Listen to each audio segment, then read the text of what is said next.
I'm sorry to call. What is it? I think we lost one. Who? Jack. Average? Yes, sir. Average Jack. I'll pay him a visit. No, please, let me talk to him first. You have 1 hour. What if it takes longer?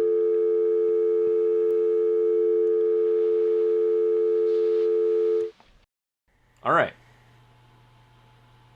Nate, you have 1 minute to try to convince me that FOC is not a thing. It's not a big deal. Go ahead. It's not a big deal because FOC is just a part of the arrow build. It's not the entirety of the arrow build.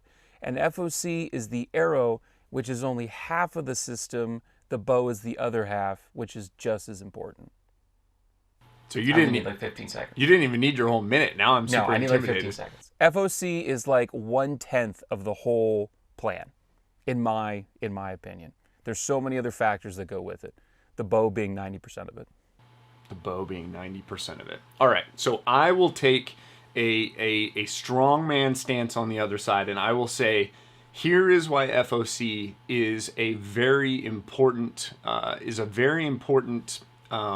part of the build that should be considered. One, not generally, it's going to increase the structural integrity of your arrow. Okay? All right? Okay? We're gonna get into all this stuff. Two, because you're adding weight to the front, the spine is going to drastically stiffen. Okay, yep, we're gonna dive in, but let me do the thing. Okay, so by drastically stiffening the spine, when the arrow strikes an animal, you're going to get less tail whip, so the impact paradox is going to be significantly less, and the arrow will slurp through the animal more easily. And I said slurp. Okay, the next thing is better flight. You don't have to use as much veinage on the back end because the weight of the arrow is at the front, and you've got the lighter weight, stiffer shaft that then, because the majority of the weight on the front is being held there, the veinage on the back is able to be pushed around by the wind significantly less. And again, it's because of the mechanics and the lever. That is at least more than a minute, but I will stop right there and then we can dive I yielded in. my time. I appreciate that. I yielded my time to the man from Tennessee. I appreciate that. So, all right. Here's how I really feel. That is the mathematical, that's like the physics explanation of why I think that it's important, but I don't think that it is... I don't think it's so important that people should be willing to trade almost any of the other things that are priorities when it comes to arrows. Hit the nail on the head. I have two wonderful examples right here of high FOC arrows that flew like garbage for me until I figured out how to make them fly correct. And I'm excited to share the specs because you can't see what this is, but it's a 200 grain broadheaded. You can't see what this is, but it's 350 grains. So we're gonna go through each of those in this conversation. All right. I really don't want to make Troy the Ranch Fairy. I think he might be mad at both of us. Both of us, at least. Definitely me, but definitely both of us. All right, so let's break it down into pieces. Do you think that let's start with the tip from a structural integrity standpoint? Do you like some of the new technologies that's coming out, like the inserts and sleeves, as opposed to just like that little janky 14 grain insert that's going in? Do you like some of that stuff? I will not disagree that structural integrity, and I will agree with the first two parts of the Ashby reports on this. Structural integrity and aeroflight are by far the most important things. This is why I have almost completely gone away from mechanicals, and even recommending them to people in the shop, and this is something that's very interesting. As people, we always see online and the forums and stuff, people always think like everybody's now shooting heavy arrows and big structural integrity. I would say over half the people that come into the shop still want to shoot a 350 spine arrow and 100 grain mechanical broadhead. That really is what it is. So any structural integrity gain from shooting a fixed blade broadhead or shooting some of these better, actually as we speak, Iron Will today just released their new insert system, which looks, that looks intense, looks very intense. But I'm all about it. However, I'm not all about it when that just, as you said earlier, becomes the main focus point. And everybody's just losing, bigger thing, it's going to be stronger. You're forgetting the back end of the arrow. You're forgetting the footers. You're forgetting the insert system. There's a lot of things that are more than just shooting 200 grains up front or 300 grains up front. You have to think of the whole package. And then also if you're shooting an arrow that can't withstand, and again, going to your spine thing, if you're shooting an arrow that can't stand the amount of torque and torsion that's put on from an arrow that's not flying straight, you've just sheared off. And I've had this because I shoot 60 pounds, 31-inch draw. I've lost the front 10 inches of an arrow from it, just literally that impact paradox, if you will, of that all that force and that driving behind it, it'll just shear it right off 8 to 10 inches right behind the point. Yep, absolutely. I like what you're saying, which is basically that we're not striving purely for FOC. We're not looking for to build an arrow that has high FOC. What we're looking for is the starting platform is what do we need to do to increase the structural integrity of the arrow on the front end. And then the next thing I heard was 100%. Arrow flight is absolutely, if you have bad arrow flight, but you have a super heavy arrow or whatever else, you're gonna almost negate a lot of these advantages that we're talking about in this video if you have horrible arrow flight. I would say you negate every advantage. I think without, and the Ashby reports even say this, without argue, arrow flight should not be sacrificed. Without argue. It cannot be. Yeah, no, that makes total sense.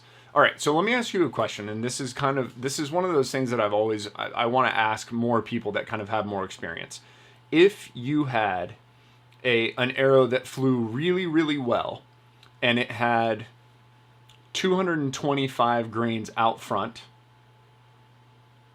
would you shoot a mechanical on the front of that arrow? Like, do you think that increase in FOC buys you the ability to shoot like a, something that has a pretty shallow blade angle? Right. Like something that has a pretty shallow blade angle. It does not. It's a great question about the weight. However, it does not negate the structural integrity, or does not improve the structural integrity, which is the number one thing. You can put as much weight on the front end as you want. That broadhead blade is only still 030 or 028. It does not change that. In fact, if anything, it almost makes it worse because now you have a heavier object slamming into another object at a high rate of speed. I think would almost make it worse. I totally agree with you. I don't think that more FOC buys you the ability to then put exactly what you said. I totally am in agreement. All right, so the next thing that I had on my list. But I will say, going back to it real quick though, like we get asked by people a lot, like this again, because the average Joe Schmo that comes into the shop wants a 350, 340, 330 spine arrow, because that's usually what fits their 28 to 29 inch draw and a 60 pound 60 pound bow. They want that mechanical broadhead up front.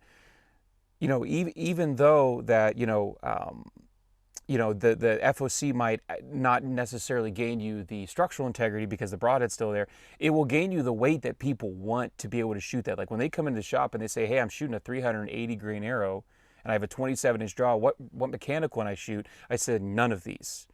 There's like none on the wall that I recommend you shoot. Well, what if I bump it to like a 420 grain arrow? Well, then you could shoot this mechanical. So for some people, they like to toe the line. And if bumping that FOC allows them to shoot a mechanical as the local yokel that comes into the shop, I'm not saying that in a demeaning way, but like that's a big thing for them, be able to shoot a mechanical. But do you think that those people are doing the research Like, do you think that No. they're reading the Heavens Ashby no. report? See, that's what I think. When I started out too, I remember walking into whatever Walmart and being like, oh my gosh, look how much. I want to use one of the turkey head offer blades to shoot through a whitetail. That'll kill them super quick. I remember thinking that, and it wasn't until I really started digging in or having issues that I realized, like, oh, this isn't a pure, like, you can't just put a giant, whatever. You can't just put a giant cutlery, whatever I'm trying to say out front and actually make it happen. Like, there's got to be some thought that goes into this. All right. Next point. Penetration. So here's what I wonder. A lot of the FOC stuff is coming on the front end of micro diameter shafts. Okay, so you've got a micro diameter shaft, and then you've got a front end that is 2 millimeters wider. So this front end is going to penetrate the animal, and then the hole is going to be created. It's going to be much larger. And then you have this shaft that is narrower that is then going to be able to slip through that hole behind this head as it is going through the animal. And like we already determined, the stiffness of the shaft is not going to be deflecting as much as a 400 spine when you had to spine down to a 300 or a 250. How much of a fact? I mean, on the penetration scale, is it that big a deal though? If you're already using a cut-on contact fixed blade head for you? If you're shooting anything that's more than a 2-blade, and you're creating, you're not creating a sliver, you're shooting a 3-blade or a 4-blade, and you're zipping open a hole, micro diameter shafts are the biggest waste of money, in my opinion, that you could possibly have. My whole collection. Whole collection. All right, go ahead. So let's think about this for a second. So the biggest thing with let's take the Easton FMJ for example. Its huge selling point when it came out was that it's a micro diameter shaft, 5 millimeter, and it has that aluminum sleeve on the outside, which is incredibly slick, very least amount of friction. And people were putting these arrows together, building these arrows, and they were discovering that they weren't getting any more penetration than when they were shooting a standard beam and whiteout, let's say. Keep it in the same family here. And that's because, again, it went back to the arrow physics. A 350 spine is a 350 spine, again, going to that impact paradox. And the overall arrow mass didn't matter if it wasn't flying straight. So a lot of these people were shooting a out-of-spine 350, let's say they're shooting a 350 out of a 70-pound bow at a 29-inch draw. They're already under spine. Well, they already shoot a 350, so they're going to grab or a 340. They're going to grab a 340 FMJ, do the exact same thing. That arrow, when it's so heavy, or if it's so thin and it can't correct itself because it's just not as stiff, even in that thinner, it's not dynamically as stiff. And I know we could go clear down the rabbit hole with this one. Right, sure, but it's yeah, not dynamically cylinders. stiff. Right, yeah, cylinders in general, when they get narrower, yes. Yeah, they're just not dynamically as stiff. Right. So when you have that impact paradox or anything, and it's a 4 mil or a 5 mil shaft, it's not going to be able to recover, and your penetration gain from a small diameter shaft is just completely lost. Okay, all right. So you do not think that even though even though the hole at the front end is bigger, and it makes sense. The other thing is muscle. When you hit an animal, muscle does not stay where it is. It actually rips apart, which is why you see those holes on animals that you're like, did you shoot it with a baseball? Like, what? How did you get this? Because as the animal is running, it's stretching those muscles and they're just tearing open. Like, that's what's happening. Those muscles tear back. And the bone, when you hit the bone, like on a whitetail, it still blows my mind that people don't get full pass-throughs on whitetail. Like, they're just such tiny little... It's not that hard. I don't get it. You're only shooting 60 pounds? Okay, let's unpack this for a second. So, I shoot 60 pounds, but I'm a 31-inch draw. Shoot a 485 grain arrow stock. So yeah, I cheat, okay? I get it. I'm a giant tarantula man, and so are you, right? You're in that 30-inch land, 60, 70 I can stretch to 31. I can stretch it. I'll do it. No, all right, I'll go all day, son. 30. My target bow's 31 and a half. Come at me. So Monster. It's also blue. Yeah, I don't have the blue. I don't have the Very blue. manly. Yeah. So manly. Yeah, I like it. But no, so getting pass-throughs, we used to, and Troy will tell you this, as he'll say, he was in the BC time before carbon, right? And I also shot in the aluminum era, like that was the thing. I shot 21-16 aluminum arrows with Muzzy 125 grain broadheads, and then eventually Magnus shooting two blade to help even penetration further with 4-inch arrows. And we didn't think, there was none of this. We walk up to the site with the camera, and the guy looks at the camera and says, "We got to pass through." It was just, "Where's the arrow?" "Oh, there it is," because it just blew through things. Right, because there was never a question.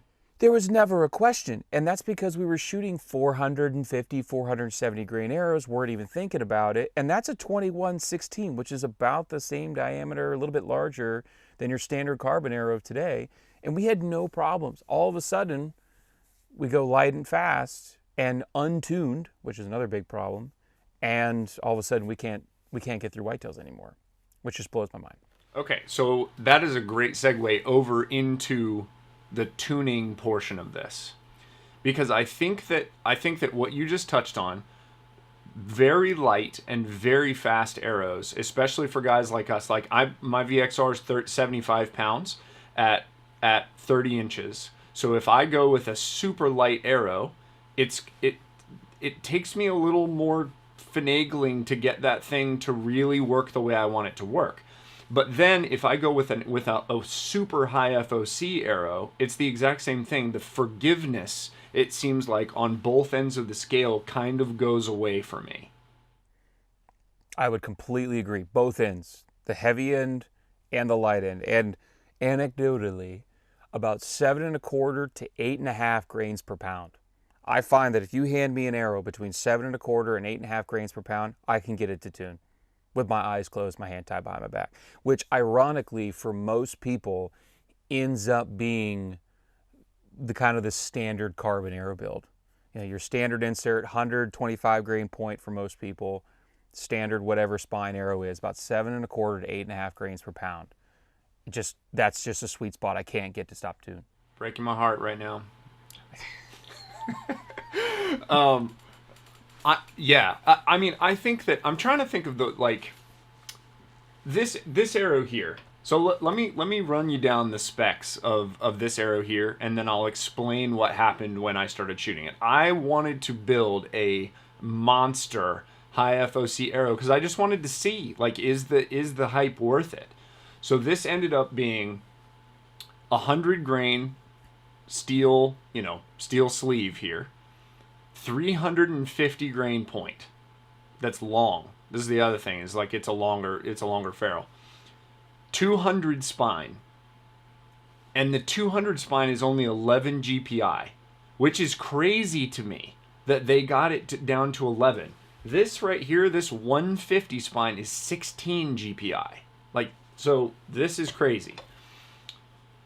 4-fletched AAE or 3-fletched AAE max stealth vanes, a wrap because it's just easier to change them out, and then a regular knock. I didn't put a fire knock in this one, or a lighted knock. It's just under 800 total grains. 800, and it's 25% FOC. So this is the balance point right here. This little piece Someone is overcompensating. I sometimes I feel like that.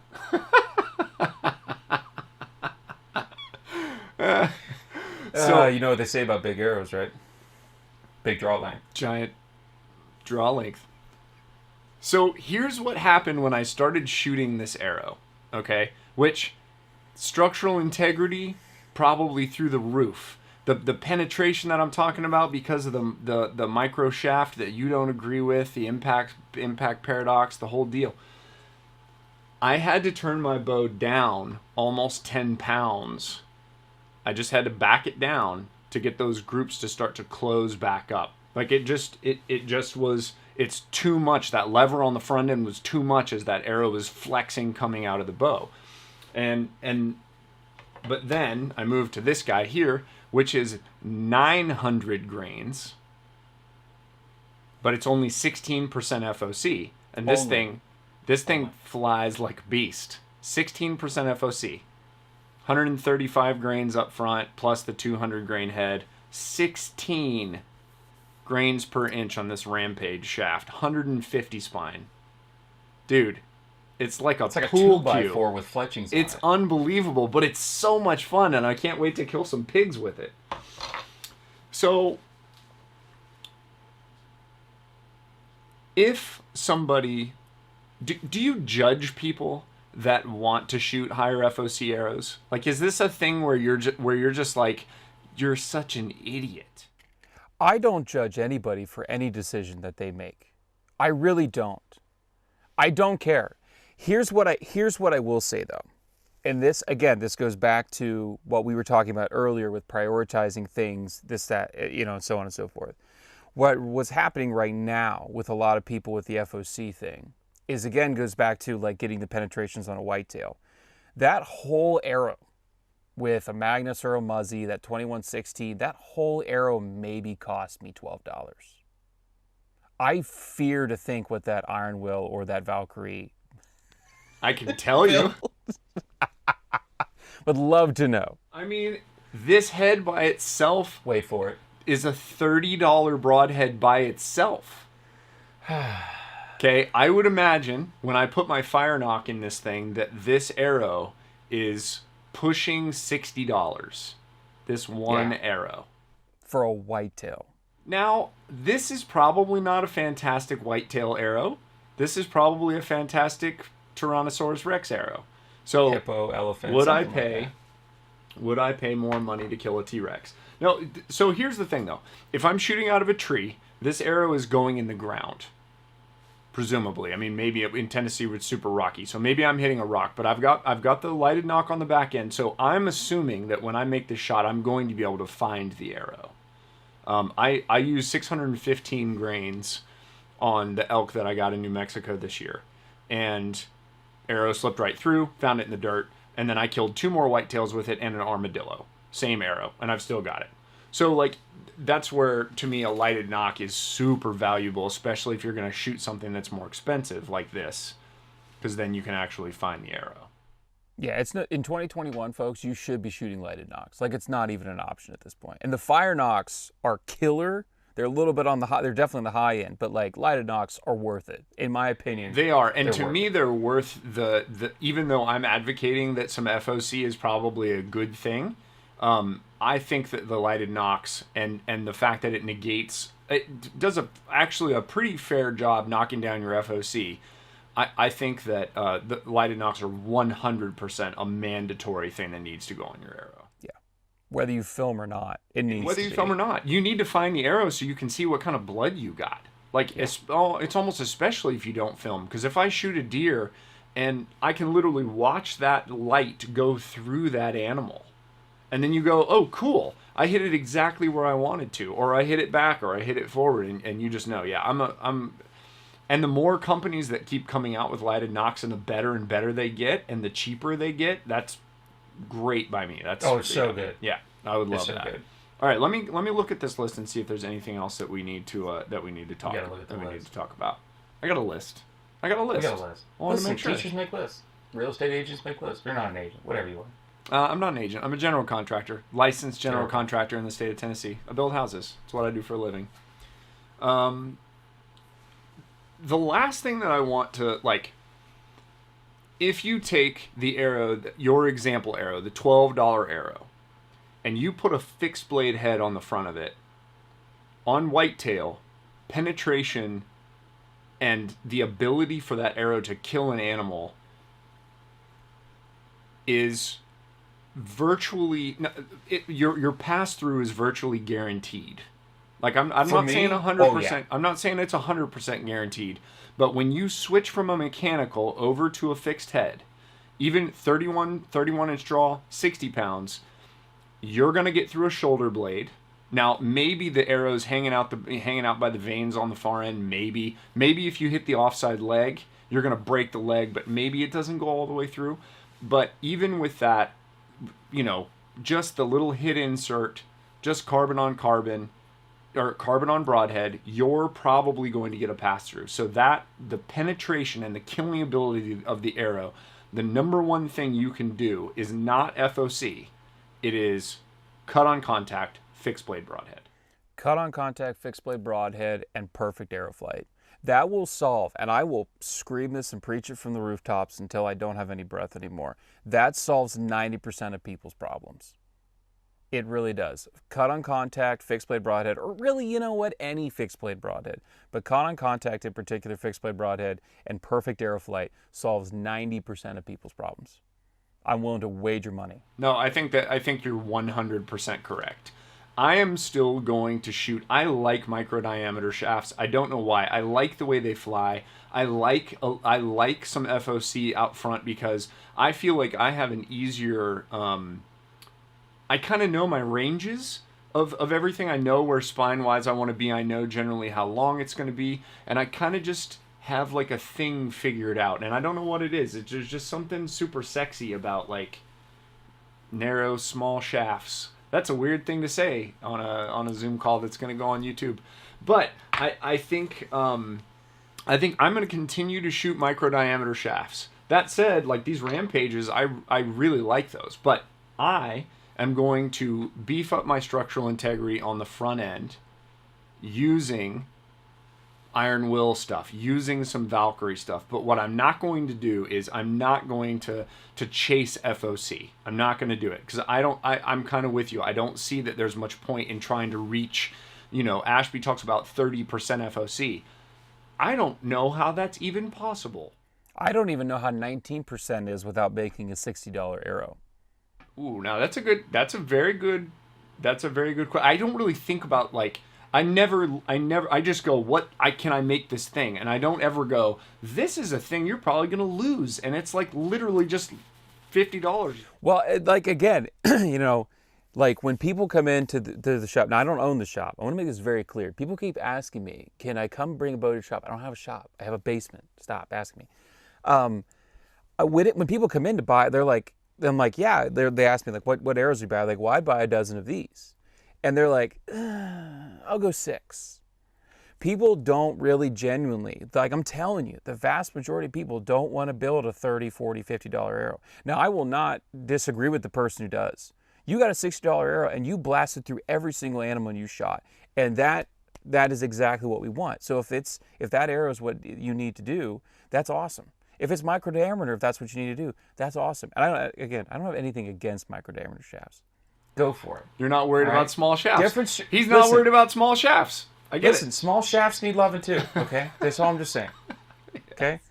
I'll just keep shooting my fat ones. And listen, fat arrows need loving too. It is what it is. See, normally I would put this in the outtakes. This is a family show. We're not putting this in the outtakes. This is going straight into the middle of this video. It's going right in the middle. That's exactly right. However long this thing is. Exactly right. But no, exactly so for me, as average Jack Archery, as Nate Sellers, as the guy, like I see those people every day that I go work in the shop. Those guys are coming in. They want that standard arrow. I got guys, and bless their heart, this is another thing that people, like we always think, people are set in their ways. We got guys that bring in arrows that are easily 15, 20 years old. And they want that arrow. Oh, wow. They fly perfect out of their bow.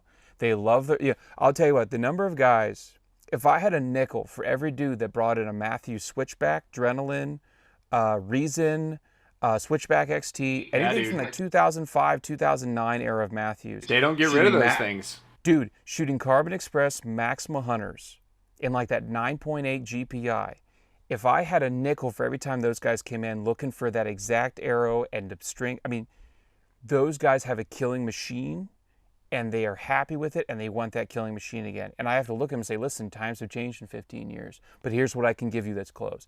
Most people are not looking to change drastically what they're doing unless they're not getting the penetration, they're not getting the success that they want, or they really just want to fiddle.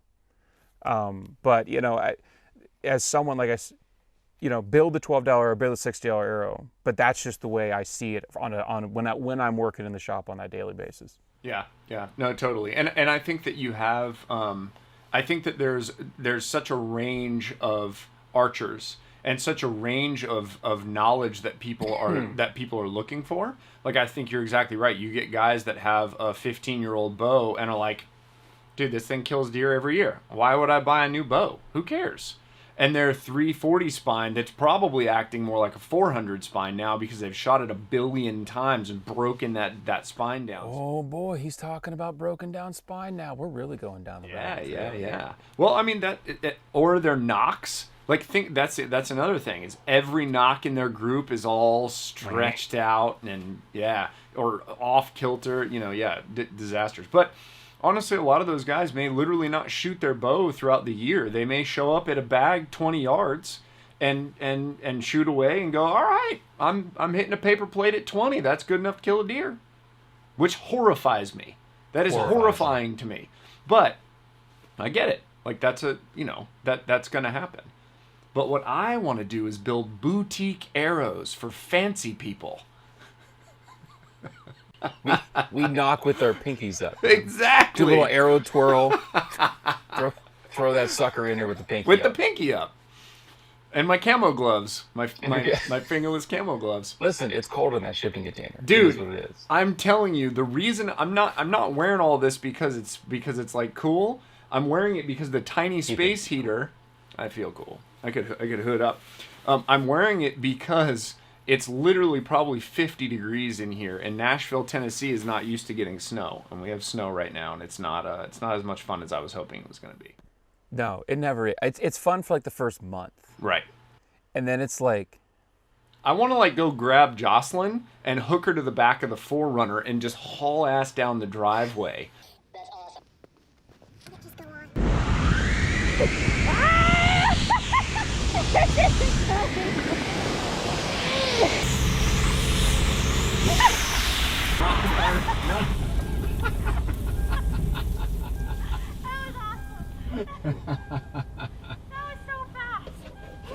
With her, like on a tiny sled or something like that, but go like 40 miles an hour and just watch what happens. I'll you film got a it. couple of horses, hook them up, you're fine. Dude, the horses would freak out. They don't like stuff being dragged behind them because they just freak out more because they try to get away from the thing. So they go from 0 to like 40 miles an hour real fast. No, this sounds great. All right. What else do we need to talk about FOC specifically? I feel like we covered the vast majority of what we needed to cover. And I think that you're exactly right. I think for the vast majority of people, literally 96, 7, 8% of people, trying to chase the FOC dream is probably not something that's super necessary to get done what you want to get done. I would much rather see someone chase that structural integrity, perfect arrow flight, and just the pursuit of getting your weight up a little bit. Adding like that Iron Will is making some great stuff in terms of their sleeves and their exterior component system. As a little bit of weight, adds a boatload of structural integrity. It's worth it. Like that type of stuff, you want to do. Like I've got some real janky arrows over here where I found old aluminums. I kid you not. I found old aluminum arrows to fit over certain outside diameter carbons, and I've got a 25 to 45 grain footer of camo aluminum arrow over it. Now, I don't know how much structural integrity it's adding because it's only an aluminum arrow, but like that's what we used to do to build that. Yeah, it's better than nothing. And I know that there are companies that literally are cutting aluminum arrows and modifying those and selling those as a footer. Like I can think of one in my brain right now that's exactly what they do because it works and it fits. I do agree. Iron Will, I'm super impressed with their system because I've shot that. The Valkyrie stuff, from a toughness standpoint, the Valkyrie stuff is just an absolute monster. I'm excited to see what the new Iron Will setup that you were talking about today, where yeah, I mean that's going to be super sweet. It's like freaking this long. Yeah. It's Yeah, well, and that's so basically what that's doing is instead of you just having this little lever up here that you're grabbing onto, what it's now doing is reaching deeper into the carbon, and then the flex, basically the fulcrum that you're flexing is pushing it deeper into the carbon. Was anyone else nervous when I grabbed around this broadhead with my glove? Like it's like, here I got this Valkyrie here. It is razor sharp. Yeah, exactly. No, I was careful. I like it. I like where we landed because I do agree with you. I'm still gonna chase this dream a little bit. I'm still gonna chase the FOC dream just a hair, but I do agree with you that it's going, for me, it's gonna have to do with structural integrity over all other things, I think. Yeah, and I really like cannot- Day 6 is Listen. another system. I forgot to mention the Day 6 stuff. I don't know if you've 6. shot Day 6 arrows yet, but they've got a 50 grain and 100 grain out, sleeve combo out front, and it's great, man. I don't know what it is. The arrows are super forgiving, and they're not paying me. They don't pay me the monies. Thanks for watching. I'm Brandon McDonald. And thanks for coming outside with us today or tomorrow, whenever you're watching this.